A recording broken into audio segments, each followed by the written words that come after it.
She finds the rabbit on a Tuesday. This is how most things begin in her life. Not with planning, not with intention, but with the particular accident of being in the right place at the right moment, which she has come to understand is not really an accident at all, but simply what happens when you move through the world slowly enough to notice it. She is coming back from the village, the long way, through the forest path rather than the road, because the forest path takes 40 minutes longer and costs nothing, and gives her the particular quality of thinking that only walking through trees can give.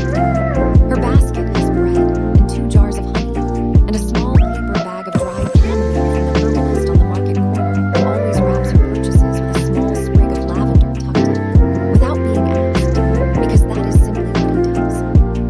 The rabbit is under the roots of the old oak, the massive one that fell 2 winters ago and now lies on its side, its root system exposed like the underside of a small sea. Under one of the largest roots, in the hollow where the earth has pulled away from the bark, she sees something small and brown and entirely still. She stops. She crouches down. The rabbit looks at her with eyes that are too large for fear. They are past fear, into the particular stillness of something that has used all its fear up and is now simply waiting. One of its back legs is wrong. She does not say anything. She sets her basket on the ground. She takes off her jacket and wraps it around her hands, not perfectly, not the way she would if she had planned this, but sufficiently. And she lifts the rabbit very carefully, feeling the small warmth of it through the fabric, the rapid, small heartbeat against her palms. Okay, she says quietly, not to reassure it, to reassure herself. She picks up her basket with her elbow and walks home. The cottage is at the edge of the forest, not in it exactly, but in the place where the forest and the meadow negotiate their boundary, where the trees thin and the grass begins, and neither is entirely sure where it belongs. The cottage itself has been there long enough to have taken in some of the forest's qualities. Moss on the north wall, a climbing rose that has been growing up the east side for 20 years, and which produces exactly 7 flowers each June. Ivy at the base of the chimney, the particular smell of old wood and green things that means a building has made peace with the world around it. She has lived here for 3 years. She came intending to stay for 6 months. She stayed because the 6 months became something she did not want to leave, which became a year, which became the quiet acknowledgement that this was where she was supposed to be, at least for now, at least for as long as the forest needed watching, and the animals needed someone who walked slowly enough to notice them. Inside the cottage, a main room that is kitchen and sitting room together, a bedroom off it, a small bathroom, and this is the important part, the back room. The back room was originally a storage space, low-ceilinged and slightly darker than the rest of the house, with a stone floor that stays cool even in summer. She has converted it, slowly and practically, into something between a clinic and a sanctuary. Wooden shelves with labeled jars and tins, a shallow examination table she built from salvaged wood, heating pads and blankets and baskets lined with old flannel shirts, a record she keeps in the brown notebook on the shelf. Date, animal, condition, treatment, outcome. The notebook has 47 entries. She has never named any of the animals. She decided this early on not because she does not love them, but because nomming is a kind of claiming, and what she does is not claiming. She receives them, tends them, and when they are well enough, she opens the door and watches them choose. The rabbit goes into the smallest basket, the one lined with a piece of old gray flannel that has become, through years of use, the softest thing in the back room. She examines the leg, a fracture, she thinks, not a break, the bone not displaced. She has seen this before. She knows what to do. She has learned everything she knows from books and from the vet in the village, a woman in her 60s who has been treating farm animals for 40 years and who, when she first came with a hedgehog she had found in the road, looked at her for a long moment and then said, "Come back when you have a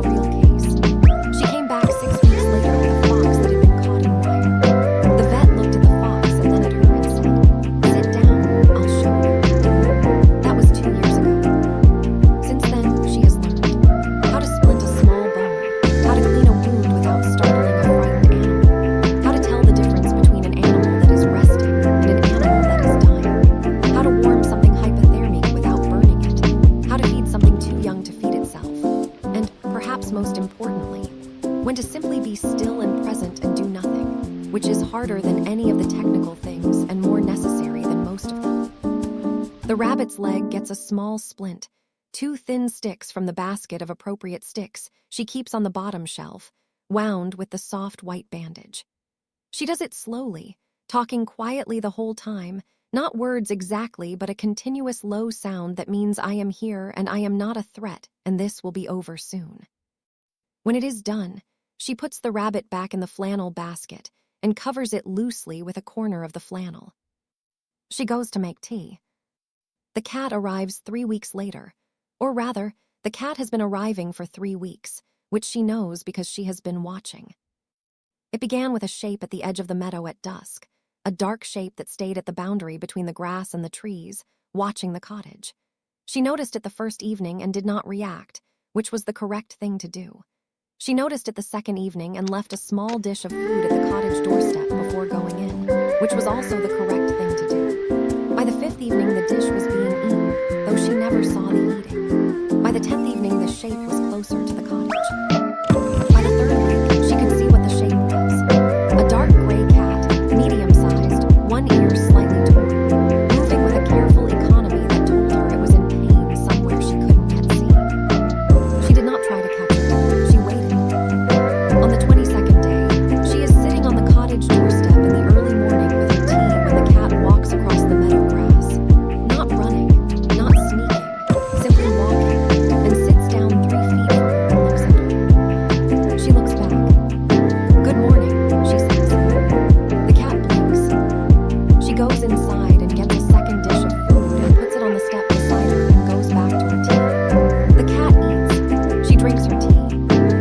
They sit together in the morning for 20 minutes without either of them making any additional demands of the other. When the cat finishes eating, it sits for a moment and then rolls slightly to one side, and she sees it, the wound on its flank, healed over on the surface but swollen beneath, the kind of wound that looks better than it is. She lets 3 more days pass, then she brings the cat inside. The bird comes at 8. She finds it at the base of the birch tree nearest the cottage, a baby starling, too young to fly, too old to be in a nest. The nest, she can see, is above and the nest is empty. The parents are not coming. She stands very still for 15 minutes watching to be sure. The bird is sure. She carries it inside in her cupped hands, feeling the startling lightness of it, the way a living creature that's small feels like something impossible, like the idea of a bird rather than a bird itself. Baby birds are the most demanding. She knows this.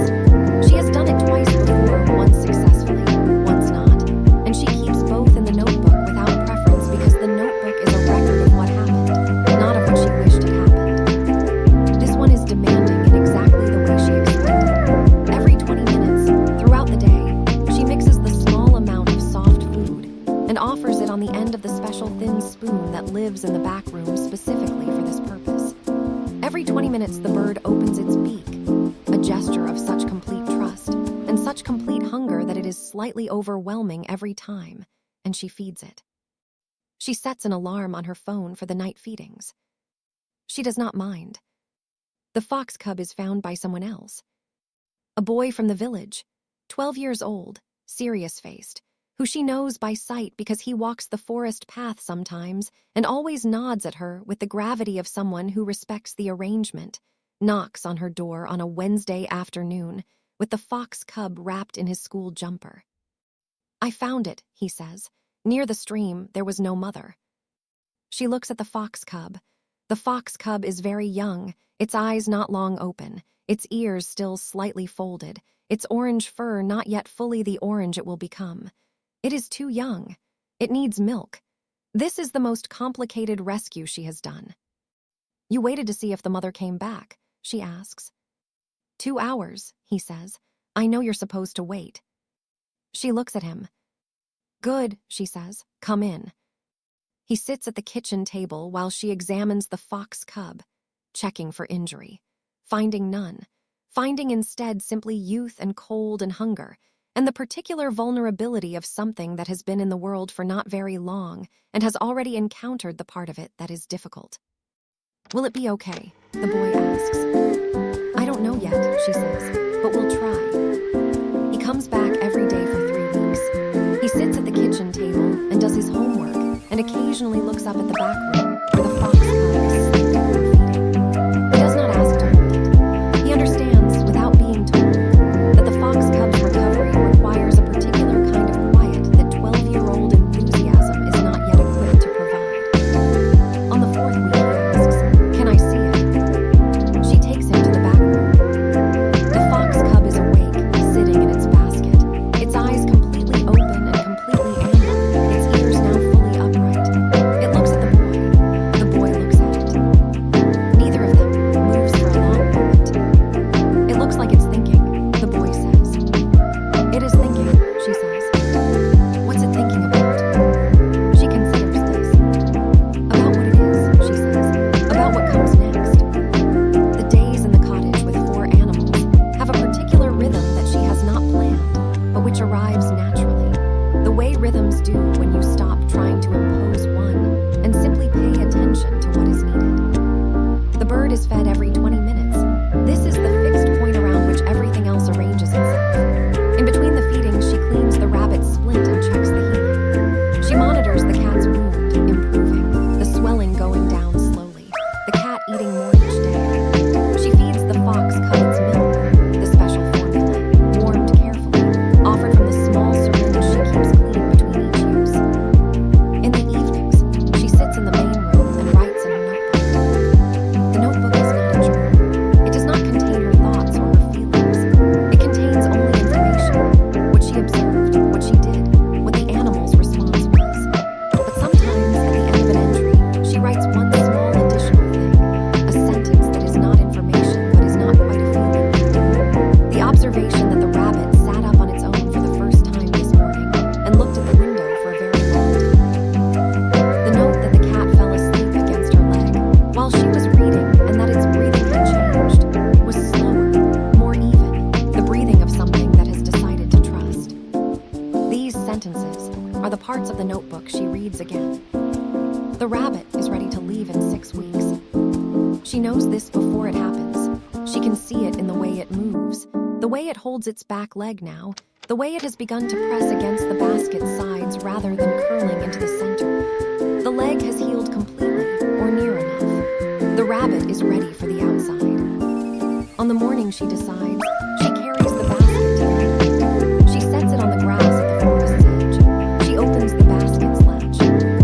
The rabbit does not move immediately. It sits in the basket for 3 minutes, she counts, looking at the meadow, the trees, the morning light on the grass. Then it hops forward and sniffs the air. Then it hops again. Then it is in the meadow, moving slowly at first and then with more confidence. And then at the forest's edge it pauses and looks back at her once directly at her, which rabbits don't usually do, which she notes in the notebook that evening. And then it goes into the trees. She stands in the meadow for a few minutes after it goes. She does not feel sad exactly. She feels something more complete than sad, the feeling of a thing done properly, of something received and tended and returned. She picks up the empty basket.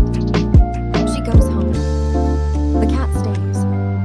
This is not her decision, or rather, it is the cat's decision and she accepts it. 3 weeks after the wound heals, she opens the cottage door one morning and the cat walks past her and out into the meadow and she thinks, that's that. She watches it cross the meadow toward the forest, moving with a fluid ease that tells her the healing is complete. But in the evening, when she is sitting on the doorstep with her tea, the cat comes back across the meadow. It walks up to the step.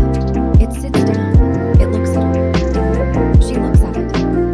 All right, she says. The cat comes inside. It stays, not in the back room, in the main room. On the old chair by the stove that she has been meaning to recover for 2 years. It sleeps there, eats from the dish on the step, goes in and out through the window she leaves cracked, brings her things occasionally, a leaf,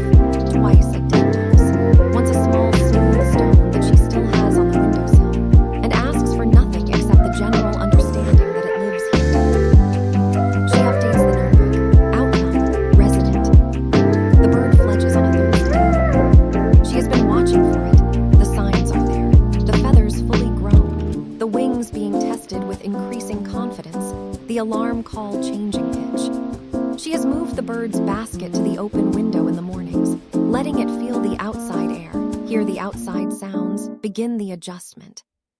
On Thursday morning it flies. Not far from the window ledge to the apple tree in the garden, a distance of perhaps 4 meters, which it covers with the concentrated effort of something doing a thing for the first time. It lands on the branch and immediately looks very surprised. She watches from the window.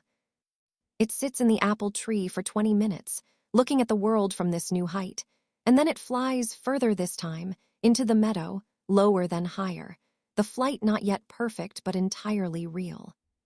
She loses it in the tree line. She stands at the window for a long time after. The fox cub takes longest. She knew it would. Fox cubs raised without their mother require time, not just physical healing, but something more like education, the gradual learning of what a fox is and what a fox does. She cannot teach it to be a fox.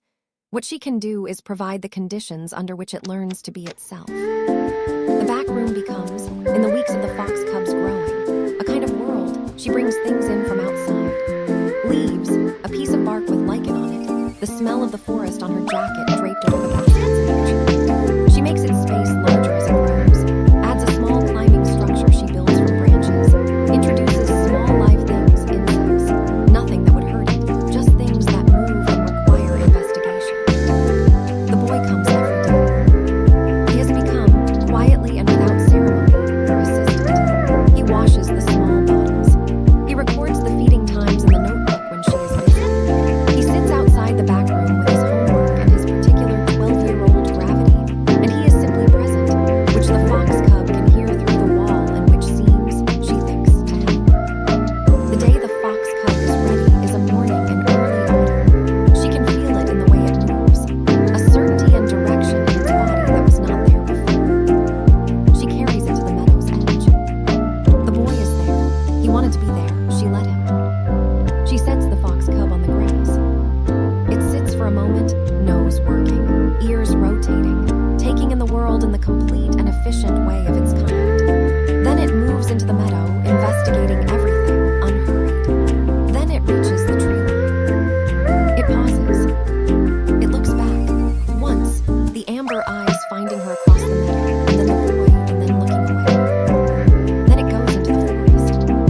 The boy stands beside her in the meadow for a moment. His expression is not sad. It is the expression of someone who has watched something go where it was supposed to go. Good, he says finally. Yes, she says. They walk back to the cottage. She will make tea. He will sit at the kitchen table for a while before going home for dinner. The notebook will get its entry tonight. The back room will be cleaned and prepared. Because there is always another one. There is always something at the forest's edge that needs someone to walk slowly enough to notice it, to stop, to carry it home, to sit with it through the difficult part. And then, when it is ready, to open the door. She has been doing this for 3 years. She will keep doing it. The forest is very large and she is very patient, and the cottage at its edge has a back room with a stone floor that stays cool in summer and flannel-lined baskets and 47 entries in the brown notebook, soon to be 51. There is always room for one more. Rabbit, cat, bird, fox, herb.